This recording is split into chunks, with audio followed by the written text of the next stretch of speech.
Gördüyünüz kimi yenidən arxa qanad üzərində fokuslanıb qalmışam. Neçə vaxtı açığı mənim ürəyimi açmırdı elə də, çünki zəif idi bundan. Zəif deyildi, daha kobud və daha qalın, ağır idi.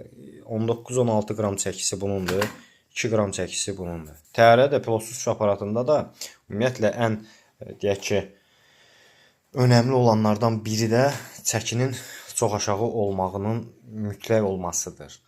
Nə qədər ki, çəkisi yüngül olarsa, bir o qədər uçuş qabiliyyəti uzun və yaxud da çox olacaq, lakin manevr etmə qabiliyyəti zəif olacaq. Məndə də əsas məqsəd uzaq mənzildə uçuş eləmək üçündir, manevrə də ehtiyac yoxdur.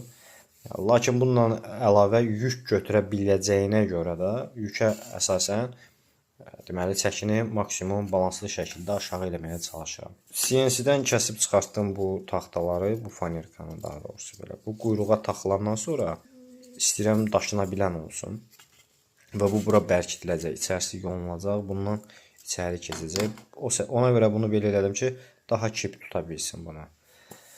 Sonra servolar qoşulacaq arxa quyruğa və servolar vasitəsilə də ruder istifadə olunacaq.